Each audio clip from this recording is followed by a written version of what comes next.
UP anganwadi भर्ती 2024 online form के बारे में, जो कि गाइज यहाँ पर आपके काफी सारे डिस्ट्रिक्ट के ऑलरेडी स्टार्ट हो चुके हैं। जब शुरुआत में वैकेंसी का अनाउंसमेंट हुआ था तो 2-3 डिस्ट्रिक्ट के फॉर्म शुरू हुए थे, पर अभी यहाँ पर गाइज आप देख सकते हैं कि ऑलमोस्ट सभी डिस्ट्रिक्ट जो कि यूपी की है उनके फॉर्म स्टार्ट हो चुके हैं। ये आपको कैसे भरना है इसकी पूरी जानकारी यहाँ पर आपको दी जाएगी, तो वीडियो को बिना स्किप किए पूरा देखिएगा अगर आप चाहते हैं कि आपसे कोई भी मिस्टेक न हो। तो अभी आप सभी डिस्ट्रिक्ट की जो लास्ट डेट है वो देख सकते हैं। एंड यहाँ पर आपको जो इंपोर्टेंट पॉइंट है कि कौन लोग इसमें एलिजिबल हो पाएगा उसकी जानकारी दी गई है। ये जानकारी आपको पढ़ लेनी है एंड उसके अकॉर्डिंग अब आपको इसमें अप्लाई करना है। तो यहाँ पर आने के बाद में आप रजिस्टर के ऊपर क्लिक करेंगे। रजिस्टर पर क्लिक करने के बाद आप यहाँ पर आपका नाम डालेंगे, आपका फादर नेम, आपका डिस्ट्रिक्ट, अगर आपकी डिस्ट्रिक्ट यहाँ पर ऐड कर दी गई है तो जो भी आपकी डिस्ट्रिक्ट है इनमें से वो आप सिलेक्ट कर लीजिए। अगर आपकी डिस्ट्रिक्ट नहीं आई है तो आप कुछ टाइम के बाद इसमें आकर के एक दिन में चेक कर लीजिएगा। अगर आपकी डिस्ट्रिक्ट यहाँ पर दिखाई दे रही है इसका मतलब है कि आप यहाँ पर अब अप्लाई कर सकते हैं।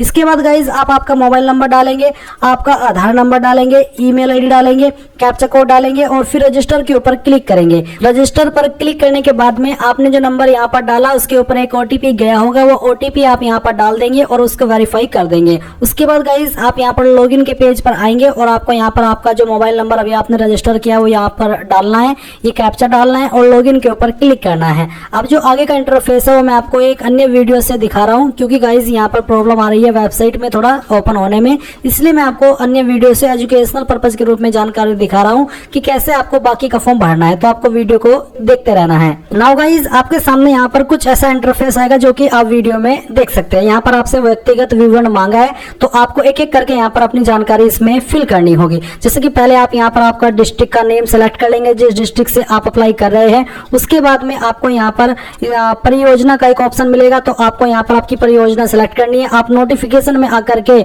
आपको जानने को मिलेगा कि जैसे कि यहाँ पर परियोजना का नाम क्या है। जैसे कि ये बघरा आया है तो ग्रामीण में आंगनवाड़ी कार्यकर्त्री के रिक्त पदों की संख्या कितनी है, उसमें कितनी है, बेसिकली आपको यहाँ पर सभी परियोजना की इन्फॉर्मेशन दी गई है। तो नोटिफिकेशन से आप ये सब जान करके देख लीजिए कि आपको किस परियोजना के लिए अप्लाई करना है। फिर शहरी या फिर ग्रामीण, शहरी है तो शहरी और ग्रामीण है तो आप ग्रामीण सेलेक्ट कर लेंगे।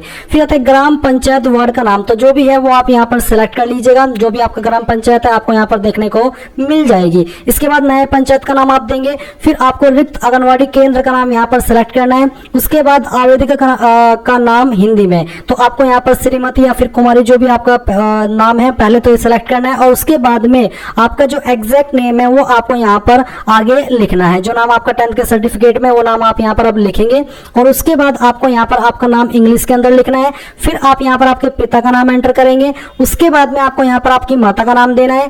आवेदिका का मोबाइल नंबर यहाँ पर देखने को मिलेगा और जन्म तिथि आपको यहाँ पर अपनी सेलेक्ट करनी होगी। एंड जैसे ही आप ये सब जानकारी यहाँ पर भर देंगे तो फिर आपको यहाँ पर अगला यानी कि नेक्स्ट के ऊपर क्लिक करना है। इसके ऊपर क्लिक करने के बाद में आपके सामने यहाँ पर पार्ट 2 आएगा आपकी इन्फॉर्मेशन का, जिसमें कि आपको यहाँ पर आपकी कास्ट कैटेगरी सेलेक्ट करनी होगी। तो आप यहाँ पर श्रेणी में कृपया विकल्प चुने, इसके ऊपर क्लिक करेंगे और इसके ऊपर क्लिक करने के बाद में आपको यहाँ पर बताना है कि आप सामान्य यानी कि अनरिजर्व्ड है, ओबीसी है, एससी है या फिर एसटी है या फिर ईडब्ल्यूएस है। तो जो भी है वही आप यहाँ पर सेलेक्ट कर लीजिएगा। उसके बाद में आपकी उपश्रेणी क्या है, दिव्यांगता, स्वतंत्रता संग्राम सेनानी के आश्रित अगर है तो आप यहाँ पर सेलेक्ट कर ले, नहीं तो कृपया विकल्प चुने, इसके ऊपर ही आप यहाँ पर रहने दें। उसके बाद आप यहाँ पर आएंगे और देखेंगे आवेदिका की वर्तमान स्थिति, कृपया विकल्प चुने, विधवा है, तलाकशुदा है, प्रत्येकता या फिर अन्य है। तो जो भी है वो आप यहाँ पर सेलेक्ट कीजिए। अगर अन्य है तो आप अन्य सेलेक्ट कर ले, यानी कि अगर आप सिंगल है तो आप अन्य सेलेक्ट कर सकते हैं। इसके बाद यहाँ पर आता है गाइज निवास प्रमाण पत्र क्रमांक, तो आपको यहाँ पर जो आपका निवास प्रमाण पत्र है उसकी इन्फॉर्मेशन देनी है। अभी जो आप यहाँ पर वीडियो में देख सकते हैं ये एक निवास प्रमाण पत्र है जो कि एक कैंडिडेट का है। इसमें मैं आपको ये इसलिए दिखा रहा हूँ ताकि आपको बता सकूं कि कहाँ पर आपको क्या जानकारी भरनी है। तो आप यहाँ पर फॉर्म पर आइए और आपको देखने को मिलेगा निवास प्रमाण पत्र क्रमांक। तो यहाँ पर जो प्रमाण पत्र क्रमांक है इस निवास प्रमाण पत्र में वो ये वाला है जो कि आप यहाँ पर देख सकते हैं। प्रमाण पत्र क्रमांक के साथ आगे जो नंबर लिखे हैं ये, तो आप यहाँ पर ये नंबर लिखेंगे। उसके बाद में निवास प्रमाण पत्र आवेदन क्रमांक, तो आवेदन क्रमांक इससे ऊपर वाला है जो कि आप यहाँ पर देख सकते हैं तहसील के नीचे, तो आप यहाँ पर ये नंबर डाल देंगे। एंड उसके बाद में आप देखेंगे यहाँ पर नीचे है जाति प्रमाण पत्र क्रमांक, तो सेम वे में आपको जाति प्रमाण पत्र क्रमांक की जानकारी देनी है। अभी जो आप वीडियो में देख सकते हैं ये जाति प्रमाण पत्र है, इसमें भी सेम तरीके से आप देख सकते हैं प्रमाण पत्र क्रमांक दिया है और आवेदन क्रमांक दिया है। तो आप यहाँ पर पहले आपका जो निवास प्रमाण पत्र जो जाति प्रमाण पत्र क्रमांक है वो डाल देंगे और फिर आवेदन पत्र क्रमांक भी डाल देंगे। इसके बाद यहाँ पर आय प्रमाण पत्र क्रमांक आपको सेम तरीके से देना है और आय प्रमाण पत्र आवेदन क्रमांक भी देना है। फिर अगला सवाल सवाल है कि क्या आप बीपीएल श्रेणी में है, तो आप यहाँ पर कृपया विकल्प चुने के ऊपर क्लिक करके बताइए कि आप बिलो पॉवर्टी लाइन है, अगर हाँ तो हाँ, नहीं तो नहीं। एंड उसके बाद आप यहाँ पर अगला इसके ऊपर क्लिक करेंगे एंड देन आपके सामने क्वालिफिकेशन की जानकारी आएगी। सबसे पहले आप यहाँ पर हाई स्कूल यानी कि 10वीं की जानकारी भरेंगे, तो विद्यालय का नाम यानी कि कौन से स्कूल से आपने आपकी 10वीं की है उसका नाम आपको यहाँ पर विद्यालय के नाम में लिखना है। फिर आपको बताना कि किस बोर्ड से आपने किया, जैसे कि UP board, CBSE board, ICSE board या फिर किसी अन्य स्टेट का बोर्ड, तो जहां से भी किया उस बोर्ड का नाम आप लिखेंगे। उत्तीर्ण वर्ष से आप यहाँ पर बताएंगे कि किस साल के अंदर आपने आपके 10वीं पास कर ली थी। फिर पूर्णांक टोटल नंबर क्या आते हैं वो आप यहाँ पर डाल देंगे, जैसे कि 10th में मोस्टली 600 होते हैं तो आप यहाँ पर 600 लिखेंगे। और फिर उसमें जो नंबर आपको आए थे वो कितने थे वो आप प्राप्तांक के अंदर लिखेंगे। फिर इसके बाद जो आपकी परसेंटेज है वो आपको यहाँ पर डाल देनी है, अगर ऑटोमेटिकली नहीं आती तो आप खुद से भरिएगा।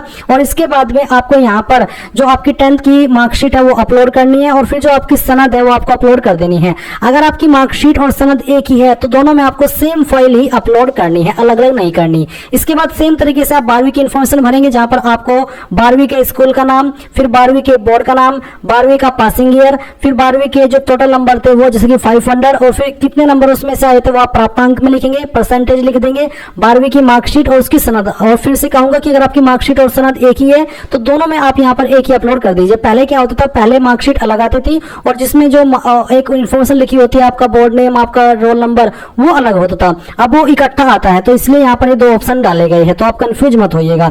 अगर आपने ग्रेजुएशन भी किया तो सेम तरीके से आपको ग्रेजुएशन की जानकारी देनी है, जहां पर आपको बताना है कि आपने ग्रेजुएशन कहाँ से किया, उस इंस्टीट्यूट का नाम आपको देना होगा। फिर आपके बोर्ड का नाम, बोर्ड यानी कि आपके डिग्री कॉलेज का नाम, विद्यालय के नाम में आप यहाँ पर आपकी यूनिवर्सिटी का नाम दे सकते हैं और बोर्ड का नाम के अंदर आप यहाँ पर वो दे सकते हैं जहां से आपने आपकी क्वालिफिकेशन की है एंड बाकी की जानकारी सेम तरीके से। उसके बाद आप अगला यानी कि नेक्स्ट के ऊपर क्लिक करेंगे एंड देन यहाँ पर गाइज आपके सामने फोटो एंड साइन की जानकारी आएगी। तो फोटो का साइज यहाँ पर 20 KB से कम रहना चाहिए। पिक्सल आप देख सकते हैं 170 × 180 यानी कि इसकी हाइट 170 पिक्सल और चौड़ाई 180 पिक्सल होनी चाहिए। तो आप यहाँ पर चूज फाइल के ऊपर क्लिक करेंगे और जहां पर भी आपकी फोटो फाइल है वो आपको सेलेक्ट करनी है और उसके बाद में आपको साइन की फाइल सेलेक्ट करनी है दी गई पिक्सल के अकॉर्डिंग। और उसके बाद आप अगला यानी कि नेक्स्ट के ऊपर क्लिक करेंगे एंड देन यहाँ पर डिक्लेरेशन आएगा, आप इसके ऊपर टिक कीजिएगा और फिर आप यहाँ पर अगला के ऊपर क्लिक करेंगे। इसके बाद गाइज आपके सामने आपके फॉर्म का प्रीव्यू आ जाएगा, जो भी जानकारी आपने भरी उन सभी को चेक कर लीजिए एंड ये सभी जानकारी चेक करने के बाद में आप यहाँ पर इसको सबमिट कर देंगे और सबमिट करने के बाद आप अपने एप्लीकेशन फॉर्म का फाइनल प्रिंट आउट ले लेंगे। इसमें कोई एप्लीकेशन फीस नहीं है, तो आप यहाँ पर सिंपली इसका फाइनल प्रिंट आउट ले सकते हैं।